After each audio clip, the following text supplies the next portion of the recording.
A Caert e Lide apresentam Cresce SC, o podcast de comunicação para o desenvolvimento de marcas e lideranças. Olá, sejam muito bem-vindos em mais uma edição do Cresce SC, o nosso podcast de comunicação para o desenvolvimento de marcas e lideranças.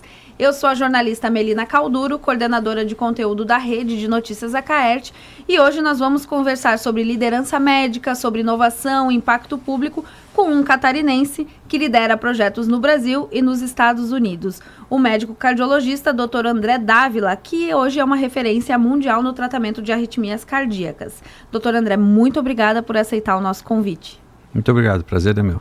O Dr. André hoje é médico cardiologista, é graduado pela UFSC com doutorado na USP, pós-doutorado pela Harvard Medical School, fez residência médica na Bélgica e na Holanda, atuou em Nova York, atua em Boston, nos Estados Unidos, e hoje também está à frente do serviço de arritmia no SOS Cardio aqui em Florianópolis. Doutor André, é uma carreira já longa, né? Uma trajetória bem desenvolvida. Conta um pouquinho pra gente como é que foi essa escolha da medicina e também essa especialidade, né, da cardiologia. Como é que foi essa escolha para ti? Essa escolha da medicina ela tem a ver com um incidente que aconteceu na minha família. Eu só tenho um tio médico, mas eu acabei não convivendo com ele como médico. E quando a gente morava em Blumenau, eu tive um irmão que sofreu um acidente de carro, acabou sendo hospitalizado durante muito tempo. E coincidentemente na frente de casa tinha um Senac. E como a gente tinha aqui muito hospital, eu acabei me interessando em fazer um curso de técnico de enfermagem pelo Senac e consegui um emprego no hospital onde esse meu irmão permaneceu internado durante muito tempo. Com isso, acabei me envolvendo com algumas rotinas médicas, conheci alguns médicos e me interessei por uma área que era intelectualmente muito desafiadora.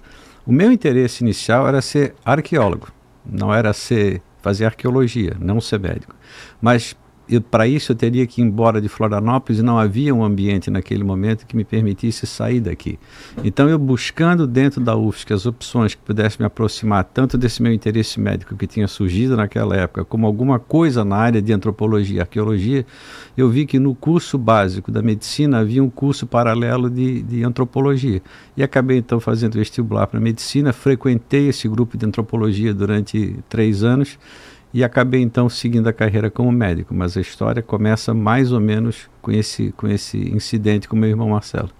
E é muito legal ver que conseguiu conciliar 2 interesses aparentemente distintos, mas dentro da carreira. E a cardiologia surgiu como na tua vida? Quando eu terminei a faculdade aqui em Florianópolis, meu interesse era outro também. Eu gostava muito de nefrologia, era a área que mais me interessava. Eu até no hospital universitário participava de algumas atividades, ajudando com essas dietas que se dá pela veia dos doentes, e isso me deixava muito interessado nesses cálculos de entender como é que o rim funcionava. Mas eu fui fazer residência em São Paulo, no Hospital das Clínicas em São Paulo, residência de clínica médica, e chegando lá, me desapontei muito com o que eu vi na nefrologia. Achei que era uma residência que era desorganizada. E ao contrário, a residência de cardiologia, que já me interessava muito por uma razão que eu vou te contar daqui a pouco, era ao contrário disso. Era a melhor residência da América Latina, era no Instituto do Coração, havia todo um preparo da residência para atender esses estudantes que pleiteavam a vaga na residência. Como eu tinha um interesse muito grande em eletrocardiograma, eu havia feito o curso no Rio de Janeiro do Enéas de Carvalho Aguiar, do Prona, que depois foi candidato a presidente da República. Ele era um professor incrível de eletrocardiografia, cardiologista, e tinha um curso muito conhecido, um livro muito conhecido, e eu fui ao Rio de Janeiro, fiquei 2 semanas fazendo esse curso dele lá. E como eu tinha esse interesse paralelo e simultâneo com a nefrologia e o eletro, e me desapontei com a nefrologia, acabei indo quase que automaticamente me direcionando para a cardiologia pelo meu interesse e envolvimento com eletrocardiografia. Foi aí que começou o meu interesse primeiro com cardiologia, e dentro da cardiologia, uma área que sempre me interessou muito foi a área da arritmia cardíaca. Na época, o treinamento de residência para eletrofisiologia, ele era lá no Instituto do Coração, onde foi que eu fiz meu primeiro ano de residência. Foi depois desse ano, então, aí que eu vou para a Bélgica, para a Holanda, e vou seguindo a minha carreira. Mas o Instituto do Coração oferecia todas as possibilidades para um treinamento adequado, tanto em cardiologia como em eletrofisiologia, arritmia. E por isso que eu resolvi seguir por esse lado da profissão. É muito legal ver que seguiu sempre baseado naquilo que gostava. E isso é muito importante também, até porque depois disso o senhor fez diversos cursos, se manteve super atualizado na área, que é uma área muito específica. Mas eu quero puxar um pouquinho a nossa conversa para um projeto que é o PhysioSync, uma parceria com o Ministério da Saúde, que hoje é uma revolução no tratamento de insuficiência cardíaca pelo SUS. Como é que é esse projeto? O que ele é e como é que surgiu essa parceria? Então, essa é uma história muito interessante, uma história incrível.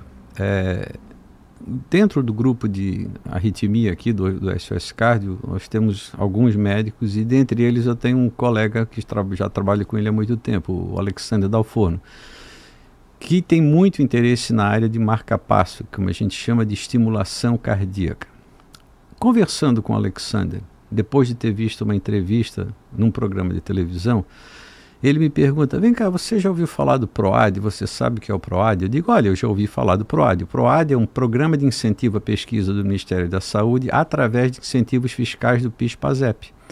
E aí a gente então começou a conversar sobre isso e fomos conversar com o diretor do nosso hospital que nos explicou como é que funcionava. Ele disse, olha, o PROAD só existe em 6 hospitais no Brasil que têm direito a fazer esse tipo de pleito junto ao Ministério da Saúde e um deles era o Hospital Moinhos de Vento, onde eu já trabalhava, eu ia com alguma regularidade ao Moinhos de Vento em Porto Alegre fazer procedimentos cirúrgicos de ablação, que é a minha área de especialização, e a gente então levou um projeto, uma ideia, para ver se o Moinhos se interessava por isso. O Moinhos de Vento se interessou e pleiteou junto ao Ministério da Saúde a realização desse trabalho, que no final das contas foi a primeira vez na história da especialidade de arritmia no Brasil que se conseguiu um recurso desse tamanho, 25 milhões de reais, para se realizar um projeto inteiramente patrocinado por esse recurso, que tem algumas características que são muito interessantes. Primeiro, ele precisa obrigatoriamente estar presente em vários estados brasileiros, porque se a conotação é fazer uma pesquisa que no final vai favorecer, vai esclarecer o que precisa ser feito para a população brasileira, é preciso ter essa representatividade. Uma outra característica única desse financiamento do SUS é que ele precisa ser feito em serviços que são escolhidos pelo Moinhos, mas que, ao contrário de muitos estudos na área de medicina, ele não aceita patrocínio de empresas, de indústrias que eventualmente poderiam se beneficiar da comercialização de um remédio, de um dispositivo. Isso é único no mundo. É raríssimo você encontrar uma oportunidade onde você possa fazer um estudo dessa magnitude, desse tipo de custo, sem o patrocínio de nenhuma indústria. Isso foi uma experiência muito interessante. Imparcialidade também, né?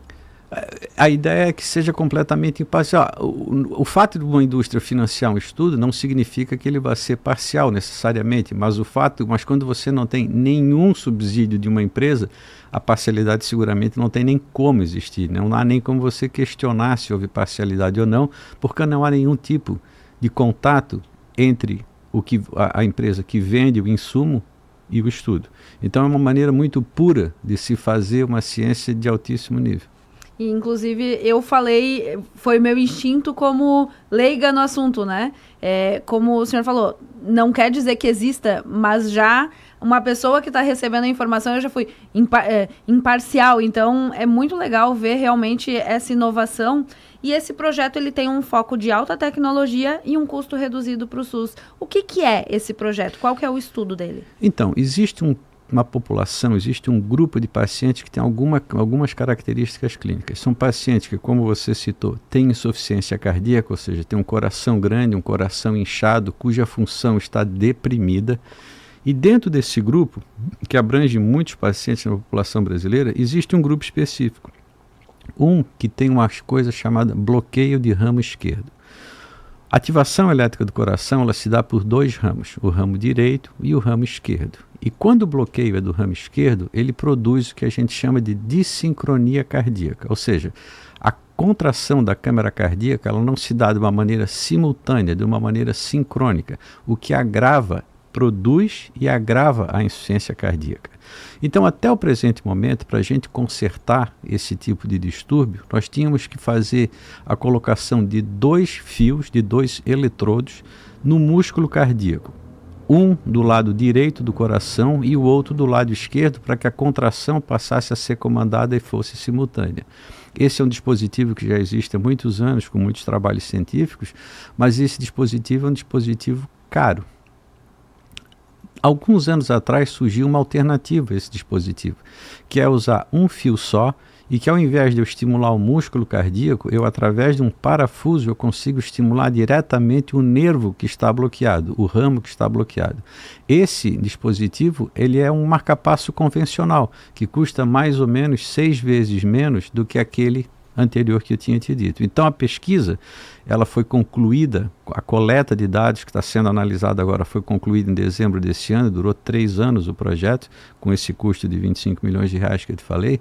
A ideia do projeto era testar numa população específica de pacientes do SUS, se essa alternativa mais barata poderia ter um resultado não inferior, poderia ter um resultado equivalente a dessa outra terapia que a gente já sabe que funciona, mas tem um custo bastante mais elevado. Se o estudo, dependendo do resultado do estudo, isso poderia ter implicações muito importantes para a população brasileira. Se eu consigo um tratamento equivalente por um preço menor, obviamente isso tem um impacto econômico gigantesco. Mas o revés também é importante. Como existe um entusiasmo muito grande com essa nova tecnologia que pode estimular diretamente o nervo, eu preciso ter certeza que isso é bom para o meu paciente, porque eu não posso substituir uma expectativa de um bom tratamento por uma terapia como aquela mais cara, que já estava estabelecida. Então, é uma resposta muito importante para o SUS, saber se eu posso tratar da mesma maneira, com um preço mais barato, ou se eu preciso me manter para proteger a população brasileira, utilizando uma tecnologia já estabelecida e mais cara. O estudo, como eu te falei, foi concluído em dezembro do ano passado e agora tem longos meses de muito trabalho para que a gente possa analisar esses resultados todos e concluir o que a gente vai dizer. O objetivo que a gente tem como grupo, que é o grupo aqui de Santa Catarina, do Moinhos de Vento e todos os outros investigadores do Brasil inteiro, é apresentar o resultado final disso no Congresso Europeu de Cardiologia em agosto. É um congresso muito importante e que ele preza muitos desses trabalhos que envolvem o tratamento da insuficiência cardíaca, né? E nós estamos procurando ao mesmo tempo, quando o trabalho tem um impacto tem esse tipo de importância, às vezes a gente consegue apresentar numa sessão especial do Congresso com uma publicação numa revista relevante simultânea. É isso que a gente está buscando com esse tipo de trabalho agora. Mas foi uma experiência incrível. Foi a minha primeira experiência. Eu já trabalhei muitos anos com pesquisa clínica, mas eu fiquei muito bem surpreso, muito bem surpreendido com a qualidade dos técnicos do Ministério da Saúde que acompanharam a gente durante toda essa trajetória. E esse trabalho terminou, mas nós conseguimos formar um grupo de pesquisa aqui em Santa Catarina, no Rio Grande do Sul, com colegas do Brasil inteiro, e nós já estamos pensando no próximo trabalho, e o pessoal do Ministério ficou bem entusiasmado. Sempre assim, como eu trabalho numa área de alto custo, o Ministério da Saúde tem muito interesse de ou diminuir o custo do que a gente faz, ou ter certeza que aquele custo alto deva ser justificado. E isso vai abrir a oportunidade da gente, mesmo aqui de Santa Catarina, de um posto de observação discreto, como é Florianópolis, a gente coordenar possivelmente esses projetos que podem ter um impacto nacional muito significativo. A gente ficou muito, muito contente com toda a experiência e com o resultado dessa iniciativa. Eu imagino, até porque ganha a população no fim das contas, né? O objetivo é esse. Os senhores com a experiência como médicos, porque a pesquisa sempre nos surpreende em algum ponto, né? A gente sempre aprende mais, mas principalmente pensando na população. E até queria trazer o nosso papo para isso, como é que foi para o senhor liderar essa equipe também, né, esse grupo aqui em Santa Catarina, quantos profissionais estavam envolvidos nessa pesquisa, como é que foi manter, porque são 3 anos de pesquisa e a pesquisa é uma coisa que ela é cansativa, né, como é que foi manter esse ritmo da equipe inteira? Para você conseguir participar, coordenar e propor um projeto desse tamanho, dessa grandeza, a primeira coisa que você tem que ter é a capacidade de delegar. É impossível você coordenar isso sozinho. E, como eu te falei, as pessoas com as quais, aquelas que estão mais diretamente ligadas à coordenação desse projeto, são de excepcional qualidade técnica e humana. O pessoal do Ministério da Saúde, então, é incrivelmente interessado em beneficiar a população brasileira, custe o que custar. Essa ideia de a gente fazer um trabalho porque vai sair mais barato nunca passou pela cabeça de ninguém, principalmente deles. Eles sempre querem a resposta correta. O que eu posso fazer de melhor? E é só para te esclarecer, essas duas técnicas que eu falei são técnicas corriqueiras, que para a gente como médico, tanto faz fazer uma quanto a outra.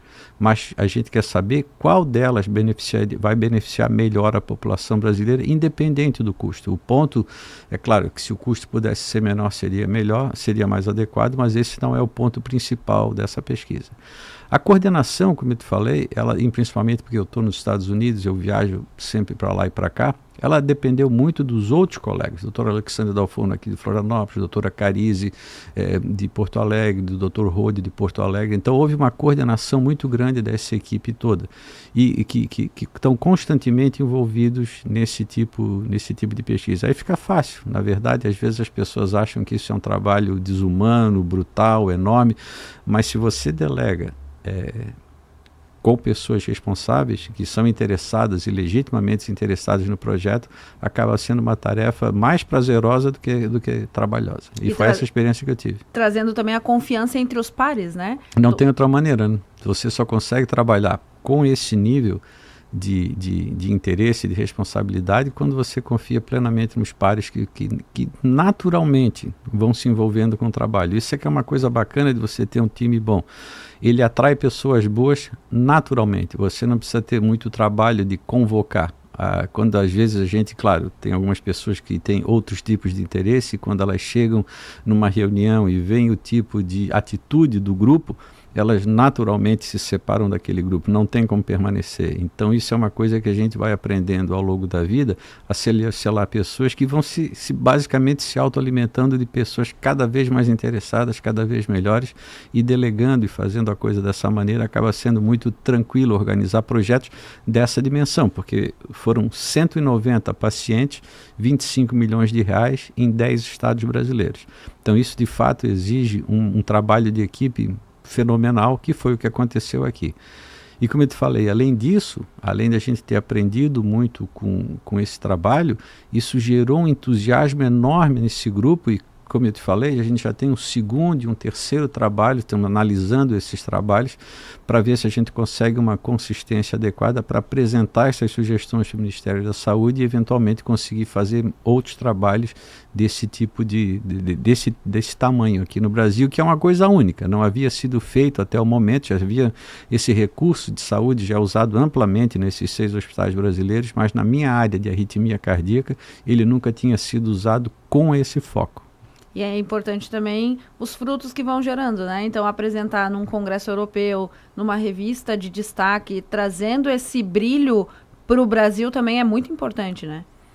Isso é o que a gente faz a vida inteira, né? Minha vida inteira ela está sempre voltada para esse tipo de resultado, em pesquisa que a gente possa eventualmente fazer publicações em revistas, as apresentações em congresso, elas são uma constante na vida dessas pessoas que estão envolvidas nesse processo. Por isso que ficou relativamente tranquilo, não tinha novidade para ninguém. A novidade foi a capacidade que a gente teve de formar esse grupo coeso, unido, amistoso, produtivo e terminar esse projeto num tempo de 3 anos, que é bastante interessante. O mesmo projeto, só para você ter uma ideia, se fosse realizado nos Estados Unidos, ele custaria 4 a 5 vezes mais. Em vez de 25 milhões, a gente teria provavelmente gasto 100 milhões de reais. Um dos apelos de fazer pesquisa no Brasil é a população diversa que a gente tem, né? Alguns países no mundo eles fazem pesquisa, mas esses resultados não são representativos, não podem ser extrapolados para a população mundial, porque eles não têm uma diversidade populacional como a gente tem. No Brasil, a gente não só isso, mas a gente tem pesquisadores de qualidade.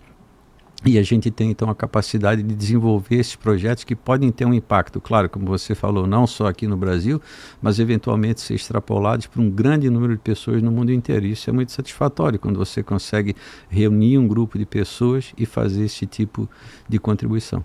Quando o senhor entrou na medicina, imaginou que ia por um caminho de academia, não só de consultório, né? Que é a medicina em específico tem muito, né? Cada área tem os seus congressos, tem essa vida acadêmica, mas imaginou que era mais ou menos esse caminho? Eu acho que sim, eu só porque me interessava por esse caminho. Esse é o caminho que eu escolhi. É um caminho em que você... É um caminho muito gratificante. Não, obviamente não há nada de errado em você ser só um médico de consultório. Existem médicos clínicos excepcionalmente bons no mundo inteiro que se dedicam mais ao cuidado do paciente. Mas existe essa opção em algumas áreas de você conciliar a pesquisa clínica, a pesquisa mais acadêmica, mais científica, com a assistência ao paciente. E essas duas áreas sempre me interessaram muito e eu acabei focando todas as minhas iniciativas profissionais em oportunidades que me permitiam traficar aí nessas duas áreas ao mesmo tempo. E tem sido muito gratificante. É muito, muito legal também. Uma curiosidade, que boa parte da sua carreira, ela foi no exterior, né? Teve residência na Bélgica, na Holanda, e hoje uma atuação bem grande nos Estados Unidos, e hoje vive nesse lá e cá, né? Um pouco nos Estados Unidos, um pouco aqui. Como que essa experiência internacional, ela reflete aqui pro dia a dia do Brasil e para a tua prática médica? Ela teve diferentes reflexos em diferentes etapas da minha vida, né? Mas o que é engraçado por exemplo, quando em Boston eu trabalho no hospital acadêmico, num dos hospitais da universidade, no Beth Israel. E eu levei muito da minha experiência daqui, de um serviço privado, para lá. E me ajudou muito a tomar decisões administrativas lá. Ao mesmo tempo, do ponto de vista acadêmico, lá é muito mais evoluído de uma maneira geral do que daqui. Então a gente acaba fazendo uma troca, tentando trazer de um para o outro meio em que a gente vive, o que a gente acha que cada meio pode contribuir com o outro. No ano passado, os meus colegas de Boston vieram aqui, a Florianópolis, a convite do Congresso Brasileiro de Arritmia, e eu os trouxe aqui para conhecer Florianópolis. Eles ficaram surpresos com o tamanho do SOS. Eles disseram, não, peraí, aquelas decisões que você tomou e que tiveram efeito, foi inspirada num hospital desse tamanho? Eles ficaram surpresos. Então eu digo, olha, os problemas são os mesmos, eles só mudam de endereço. Então se você acaba tendo uma vivência em diferentes aspectos da medicina, você pode utilizar a mesma solução, independente do tamanho do hospital, em locais diferentes. Isso tem sido muito interessante para mim, porque é por isso que eu justamente insisto em manter um pé lá e o outro cá, porque até os dias atuais eu consigo trazer contribuições de lá para cá e ao mesmo tempo experiências que são únicas daqui acabam me ajudando a solucionar problemas lá. Então tem sido muito, muito bom. E um dos desafios que a gente traz aqui como tema do podcast é a comunicação. Então, baseado também nisso, os problemas são os mesmos, troca o endereço e a língua. Isso tudo foi desenvolvido ao longo da tua carreira? Como é que foi? Como é que são essas diferenças culturais, principalmente? Olha, eu como eu te falei, eu sempre fui meio nômade assim, né? Então eu sempre me adaptei muito rapidamente a diferentes ambientes. Quando eu fui para Boston 4 vezes já. Eu fui como estudante, como fazer uma coisa específica, voltei para o doutorado, fiquei 2 anos, depois eles me convidaram para voltar para lá como médico, para permanecer como médico, que é uma coisa um pouquinho complicada, porque como eu não tenho treinamento nos Estados Unidos, teve que haver uma revalidação de diploma feita de uma maneira completamente diferente, mas eu voltei para lá e fiquei lá como médico de 2004 a 2009 em Boston, num hospital chamado Massachusetts General Hospital, que é um hospital muito importante, muito conhecido, e depois eu fui para Nova York e voltei para Santa Catarina em 2013, quando eu fiquei até 2019, e eles então me convidaram para voltar para um outro hospital de Boston para ser chefe do serviço de arritmia lá, e eu aceitei com muito prazer esse convite. Mas esse ir e vir faz com que em diferentes posições, em diferentes momentos da tua carreira, faz com que na verdade seja muito tranquilo essas transições. E não tem nem aquela necessidade que as pessoas falam de trocar o chip. Eu pouso lá, troco o chip, pouso aqui, troco o chip. Não, o bom de você ter experimentado diferentes momentos da tua carreira em diferentes locais é que não precisa mais trocar o chip.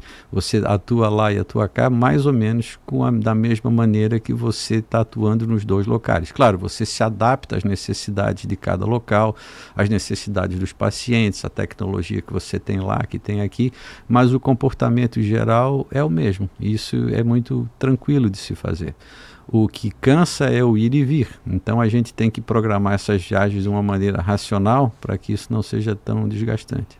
E para os líderes que estão nos ouvindo, doutor André, essa questão de estar atento às inovações, estar atento às oportunidades, como é que é tudo isso, né? Porque, como o senhor falou, trazer as inovações, mas também levar, né? Então, para quem é da área da saúde, essas inovações, elas são extremamente importantes, estar atento a tudo isso. Como é que é para o senhor esse ponto? Uma das vantagens de você estar lá é que você não só tem a oportunidade de estar mais próximo a essas novidades, mas você tem, inclusive, a oportunidade de produzir essas novidades. E é isso que me atrai muito nos Estados Unidos. É isso que é uma das grandes diferenças entre o Brasil e os Estados Unidos, pelo menos na área da medicina. Eu sei que tem muita gente inventiva e criativa aqui no Brasil e em outras áreas, mas na medicina é um pouco mais limitado. Então, nos Estados Unidos, toda a estrutura de pesquisa é completamente da estrutura de pesquisa do Brasil. Ela não é burocrática, não é focada em programas improdutivos de pós-graduação. Então, a dinâmica da criatividade, da criação de coisas novas na área médica nos Estados Unidos é muito grande. No Brasil é um pouco mais limitada. Então, a gente acaba com esse viés de tentar ajudar a produzir e ser inovador. A gente está sempre naturalmente em contato com tudo que está surgindo no mundo inteiro, e tudo que surge acaba tendo que passar pelo crivo americano, dado o tamanho do mercado americano.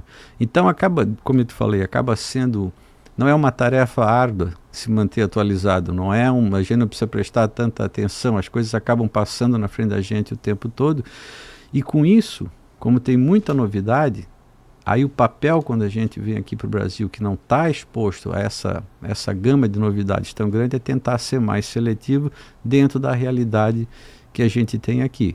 Mas nesse sentido, eu posso te dizer que praticamente tudo que a gente tem lá de estabelecido na área médica, pelo menos na área em que eu habito, a gente tem aqui. Então é uma vantagem você ter essa condição de ir e vir nesses ambientes tão diferentes para poder fazer seleções mais interessantes e mais focadas aqui em Santa Catarina. Infelizmente a gente não tem o tamanho do recurso que existe lá, então você precisa desse tipo de exposição, experiência, para ser bem criterioso nas decisões do que trazer, do que fazer, qual a melhor abordagem. Isso tem acontecido nos últimos anos. Doutor André, a gente está chegando ao final do nosso podcast e eu queria pedir para o senhor deixar uma mensagem para quem está nos ouvindo, seja médico ou não, sobre toda essa experiência e algo que possa tocar quem está nos ouvindo. Eu sempre fico constrangido quando me pede para deixar uma mensagem. Eu tenho só 60 anos, não sei se tem muitas mensagens para deixar ainda, mas eu acho que o que você tem que ir atrás desse seu...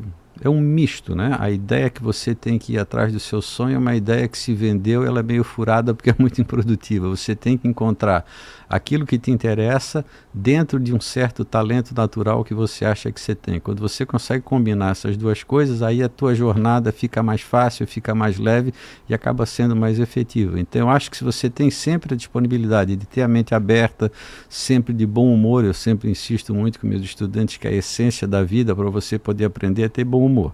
Se você perde o bom humor, você se fecha, não tem capacidade de interagir com ninguém e com nada, e aí fica chato.